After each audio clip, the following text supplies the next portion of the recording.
show. Whoa, me who she be, I'm kinda fucking with it, show me some more. Bitch, we tatted head to toe, give a fuck the story wrote. You wanna tweet, get up with me and I'ma show you how that go. Like the money in my pockets blue. Whoa, they having combos about me, these pussy niggas don't know. Where my evil. Alright, y'all, we're back. We're back with another ball video. You know, I just had to play. I was thinking, you know, basketball, ball, brother. Like, I had to. Okay. Why the hell can I not play this in full? Really? That's fine. Okay, y'all. We got Jimmy High Roller back with another banger. We're gonna be reacting to the truth about Bronny James playing in the NBA. I'm gonna give you my honest opinion. Bronny James, did he earn his spot as much as other players may have earned theirs? Probably not. No. Is it nepotistic? Probably, yes. But has nepotism existed in the NBA forever? Yes.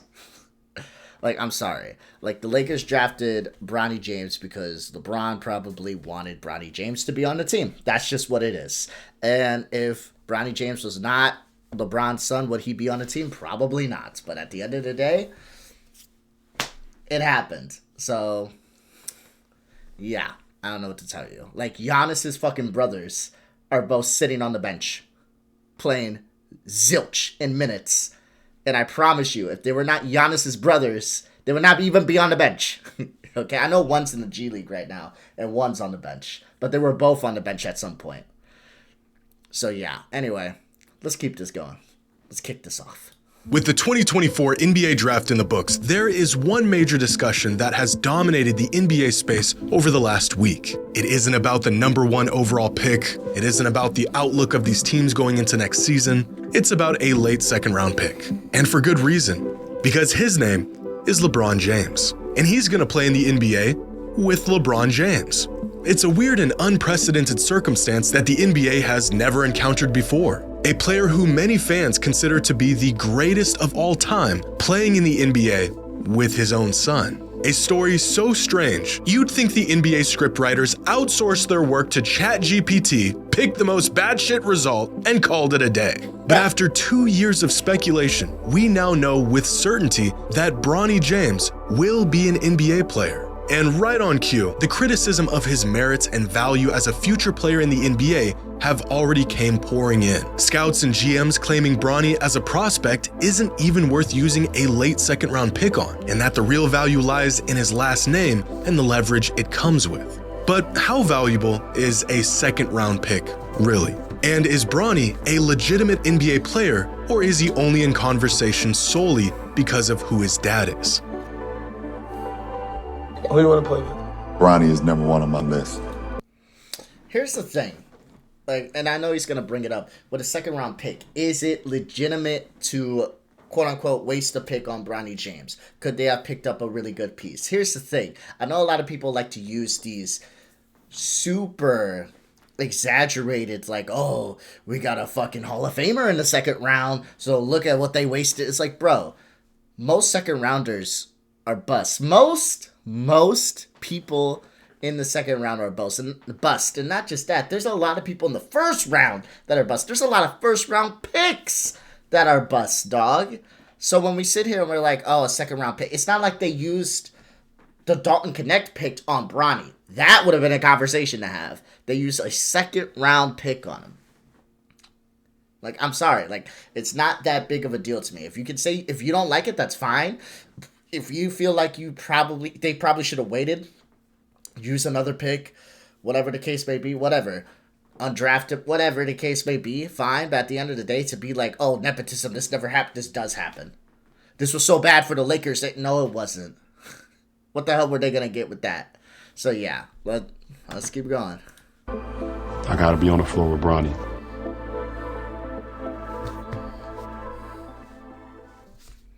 Today's video is sponsored by SeatGeek. The MLB season is in full swing. Your favorite artists are on tour, and y'all are gonna need some tickets. Now, you guys have used my promo code so much that SeatGeek wanted to hook you up with a new promo and a new special offer, and it's the best one yet. For the rest of the season, everyone who uses code JxmyHighroller's will get 10% off any tickets on SeatGeek. Whether you're new to the app or you've been using it for years like me, code JxmyHighroller's is good for 10% off any order on SeatGeek. Just get into the app, find the best tickets for you by using their color-coded seating map, punch in the promo code, and you're done. Take advantage of this deal while it's still around. Download the SeatGeek app and use code JxmyHighroller's for 10% off any order.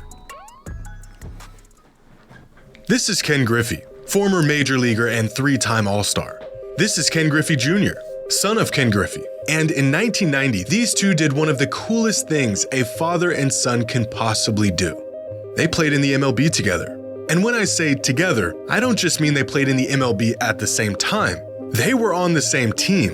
In fact, they weren't just on the same team, they shared the same outfield with each other. It's probably the rarest and most badass thing you'll ever see in sports. Making it to the big leagues is one thing, but playing in the big leagues next to your kid is a club exclusive to only these two.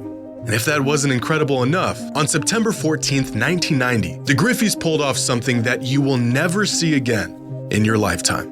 An inch back up there now. Well hit to center field.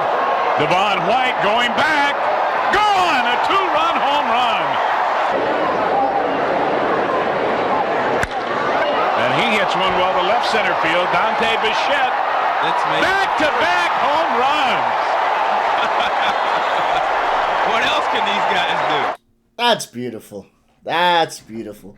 You hit a home run just for your son to come right up on your ass and hit a home run right next to you. Like that, I like that. That's nice. The That's Griffeys sweet. were great, and they were the first and only father-son duo in the history of Major League Baseball. But they weren't the first father-son duo in professional sports. This is Gordie Howe, one of the greatest players to ever touch the ice. He won 4 Stanley Cups, 6 MVPs, held the NHL record for total career points at the time of his retirement, and is a member of the NHL's 100th anniversary team. Gordie had an incredible pro career as a hockey player, and yet out of all of his accomplishments, the coolest thing he ever did was this. This is Mark and Marty Howe, Gordie's sons, and he played professional hockey with them in both the WHA and the NHL for 5 seasons. Now, if you're thinking, that guy looks a little old to be playing professional sports, you're right. Gordie began his career in the NHL in 1946 when he was just 18 years old. By the time he retired for good, he was 51. A career that stretched from the 1940s to the 1980s. And That's fucking crazy. This motherfucker had a LeBron type of career. That's crazy. Not even LeBron would never play 40 years. That is crazy. 1940 to 1980 is absolutely fucking insane. Like, you've been through. Think about this. Think about this, chat. I have no chat right now, but I'm gonna say that anyway. Think about this. Think about this, guys. Listen, motherfucker saw World War II. Wait, did he say, like, how far in the 40s? Like, 40? We talking, like, start of 40? World War II. He saw desegregation. Motherfucker probably saw the first black person on the 1980. I know that it's a predominantly white sport, but I wouldn't doubt there's at least a couple black people that came in, especially after desegregation. Motherfucker saw it all. God damn, 40 years on the ice. That is crazy. Holy fuck. only with a career like this can a player even have a shot at playing in the league together with their son. Why exactly am I talking about home runs and Gordie Howe? Well, because they're awesome, but also because of these two and what they're about to accomplish in their own sport. LeBron and Bronny James, who are on track to being the first father and son duo to play together in the NBA. An idea that seemed far-fetched when LeBron first mentioned it years ago, but has now become a reality. But how legitimate is Bronny's spot in the league? And is the backlash towards the Lakers selecting him with a second-round pick in the draft warranted? Well, to answer this question, we first need to know just how good Bronny is as a prospect and as an incoming NBA player. Right now, NBADraft.net has Bronny rated at an 88 overall across their 12 prospect metrics. This overall rating puts Bronny on the lower end of all second-round picks and future prospects over the last 3 years, but well within range of your typical mid to late first rounder. Now, here are Bronny's numbers during his one season of college basketball. They're not too hot. They're not that good. They're not that good. 5 points, 3 rebounds, and 2 assists a game on 47, 30, 69% shooting splits. Now these numbers, especially from a relatively undersized guard, do not scream NBA potential. But for perspective, here are the average collegiate stats from every late second round pick that played college basketball over the last 5 years. And even when compared to late second round picks, Bronny's numbers aren't nearly as impressive. In fact, Bronny is arguably the least productive college prospect in NBA history. Motherfucker. Bronny's trash. Bronny is trash. Bronny is the definition of trash. I'm going to go on to show you why the numbers show that Bronny is... God damn, bro. Just rip it. Again.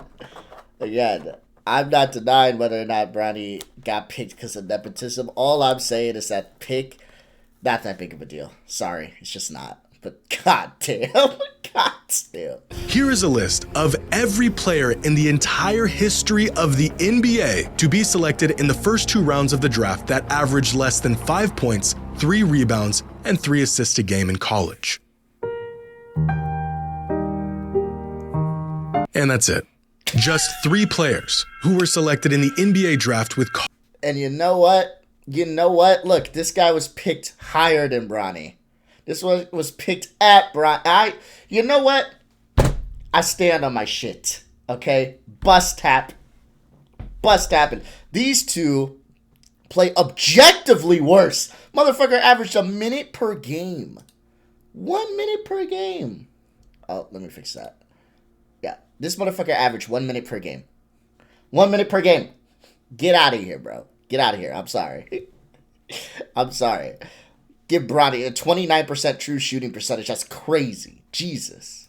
College numbers equal to or less than Bronny's college numbers. Pair that with the fact that these prospects had at least the benefit of having NBA frames and physical tools to be potentially built off of, and the case for Bronny warranting a pick in the NBA draft becomes more and more difficult to make. But to really demonstrate exactly where Bronny falls amongst other second-round picks, here is a chart of every college basketball player selected in the second round of the draft over the last 10 years, with box plus minus on the x-axis and minutes per game on the y-axis. 298 selections spanning 10 drafts. More than half of these players not even in the NBA today. Where's Bronny? He's right here. Most late draft picks, even the guys who go on to not even make a roster in the league, were first or maybe second options in their college program. Bronny, on the other hand, was an undersized rotational player on a sub-500 team. It doesn't take an NBA scout to know that Bronny James's collegiate career wasn't that of your typical second-round draft pick. No. But how good is the typical second-round pick? With the rise of second-round sleepers in recent history, most notably players like Nikola Jokic, Jalen Brunson, Herb Jones, and Jordan Clarkson, the potential value of a second-round pick in the NBA draft is about as high as it's ever been. With the help of advanced metrics, the curtain has been pulled back on the value even a solid role player can provide to a winning team. Prospect scouting has gotten more comprehensive than ever before, and these second-round picks have held considerable weight within recent trades around the NBA. But how valuable does that truly make them? Gathered from 10 years worth of draft classes from 2013 to 2022, data shows that on average, out of the 30 players drafted in the second round, about 6 of them won't even suit up in the NBA. That's about 1 in every 5 players selected in the second round that will never see a minute of action in the league. Out of the 20... That is kind of crazy when you think about it, because it's like, damn, I just achieved my dream. I just made it to the league. I just made it to the NBA. Let's fucking go. And wow. Like, you never even put on a jersey. You just get the jersey for draft night, and that's it. That is kind of sad to think about. That is kind of crazy. Like, holy shit. For players who do make a roster in their rookie season, about 17 of them end up playing a second season in the NBA. Of those 17 players that are good enough to stick around for more than a few seasons, only about 8 of them will go on to be a role player or rotational level player. Go one step further, and on average, only 4 of these second-round picks will become a starting caliber player in their career. That's about 1 in every 8 players selected in the second round. That is crazy. And finally, of the 298 players selected in the second round of the draft from 2013 to 2022, only 2 of them became All-Stars: Nikola Jokic and Jalen Brunson. Again, 2 generational fucking players. This is what I'm talking about. Jalen Brunson, we can make an argument. All-star, generational, maybe not. Nikola Jokic, generational. Like, come on, dog. Like, this is what I'm saying. Like, when it comes to, like, these second-round draft picks, I'm not saying that they don't matter. Of course they do. I mean, if you can get a Nikola Jokic or a Jalen Brunson, that'd be dope. But at the end of the day, you just don't know. You don't know what you don't know.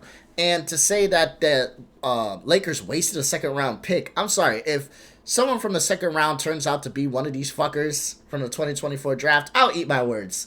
And be like, you know what? They should have picked homeboy who's on the Warriors tearing it up now, who was a 55th or a projected 55th pick. Went at 54, I guess. Bronny went at 55. I don't know. But, yeah, I'm sorry. This is just... no. If we think about the last 10 years of second-round picks on a scale of box plus minus, with Nikola Jokic being on one end and the players who don't even make a roster on the other, then most players aren't in the middle.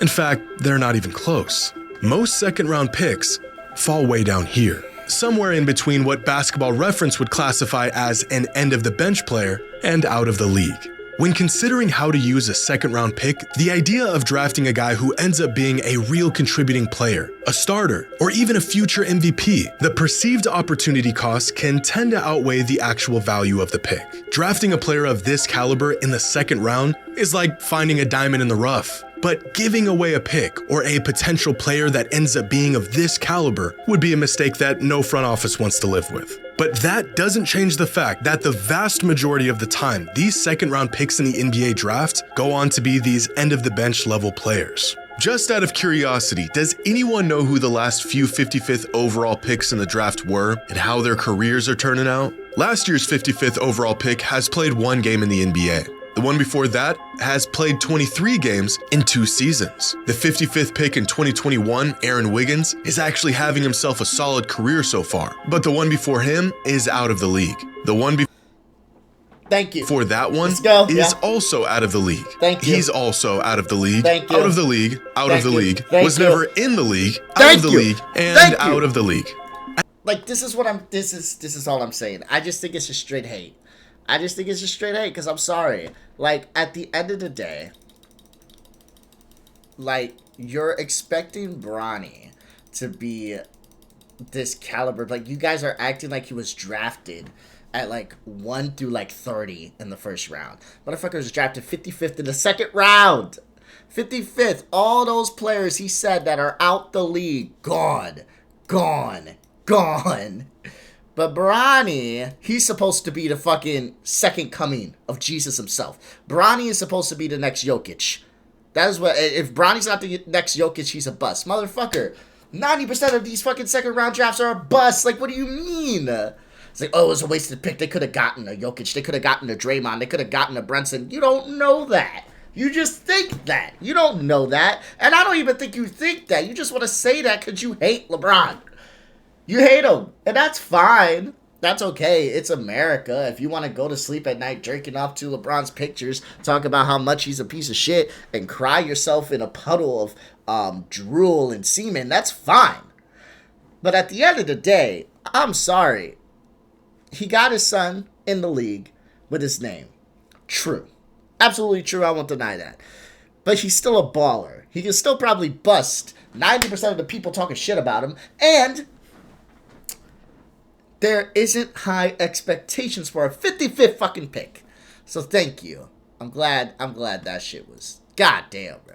As a late second rounder, if Bronny can contribute on any level in the NBA, he has already exceeded his draft value. And that's really the proposition in all of this. It would be incredible if Bronny developed into a Davion Mitchell or Aaron Holiday caliber player. But the reality is if Bronny can provide any net positive value to his team, then selecting him in the draft will have been a great pick. There has never been a player projected to go this late in the draft with any expectations on what they should or will do in the league. These late draft picks have historically been reserved for players who might have been overlooked, players who maybe underperformed their potential at the collegiate level, players who organizations are willing to roll the dice on because there's virtually no opportunity cost associated with late second round picks. It's all upside at this point in the draft. If they don't work out, well, that's typical. If they do work out, well, then they've beaten the odds. And the very large point being overlooked in all of this talk about potential and value to the team and X's and O's, LeBron James has the opportunity to play basketball with his kid in the NBA. Let's just be honest. This is blatant nepotism, a classic case of it's who you know, not what you know. But nepotism has ran rampant in the NBA for decades, and no one cared. Countless players, coaches, executives, owners who got their shot with far less merit than Bronny has. But now here we are sitting around talking about the integrity of a man who's played 21 seasons in the league and his son because they made the most of an otherwise paltry 55th pick in the draft, and the nepotism leaned in their favor this time around. Thank you. This is so fucking annoying because he brings up an excellent fucking point. Do you know how much nepotism happens in the NBA? In the NFL? In every fucking sport? Do you know how often it happens? Do you know how often we talk about it? Never. You know why? Because we don't care. We don't care. You know why people care now? Because it's LeBron James. You know why we don't like it now? Because it's LeBron James. That's why we don't like it. That's it. Anyone else it would have happened with, we don't care. Who cares? Giannis has 2 brothers on the bench. Whatever. Who cares? What, LeBron has his son drafted at 55 in the 2nd round? Crucify him. Absolutely ridiculous. Why? This guy has no integrity. He does not care about basketball. He is a piece of shit. Doesn't have love for the game. Like, get the... Man, that's what I'm saying. At the end of the day, you don't have to like LeBron. I'm okay if you don't like LeBron. You're not forced to. You're not forced to like him. If you dislike him, that's fine. It's America, buddy. Just don't make your dislikes just delusion. That's it. You can dislike him because you think his hairline is weird. Or you can dislike him because you think the way he shoots is just, it looks off to you. I don't care. Have whatever reasons you may have, at least have them be based in reality. Don't turn around and be like, I don't like him because... He was nepotistic by having his son picked with the 55th pick. I don't like that from him. But I also don't have anything to say about anyone else that's ever done that in the league.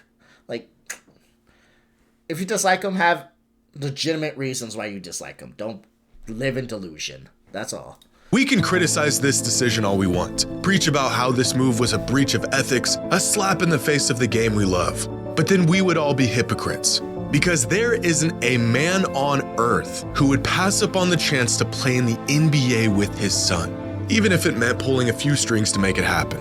As much as Bronny benefits from sharing the same last name as arguably the best basketball player of all time, that tag has also came with equal scrutiny. We have never seen a late 2nd round pick get discussed and limelighted like we've seen with Bronny. But we've also never seen a late 2nd round flyer get completely dissected and criticized like this. LeBron and Bronny have a chance to do something that has never been done in the history of the NBA. And that is worth more than any late 2nd round pick will ever be.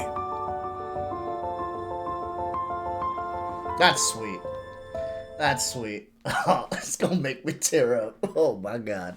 Gonna make a grown man cry. Yeah, I'm sorry. Like, you guys are ripping into a man for being a good dad. That's all that's coming out of this. You hate that he's being a good dad. Because at the end of the day, this has happened in the league. Like he stated, this has happened many times. He went over every single 55th pick. And out of all of them, only one of them is having a decent career. And the rest of them are not in the league anymore. or haven't even stepped on the court. So let's stop playing like this 55th pick was a sacred pick that could have been something. Nikola Jokic! Like, bro, no. Stop. Like, damn. But that was a good video. I like that. I appreciate y'all enjoying the content. If you want to see me react to more Jimmy High Roller videos, I will go ahead and put it on the end screen here. I appreciate y'all coming in. I appreciate every single view I get. I'm so serious about that, though. Every person that looks at my video, if you made it even this far, if you literally sat here and watched this entire video, I appreciate the fuck out of you. Like, for real, though. So, thank you. Hope you have a good night. And, yeah, deuces, y'all.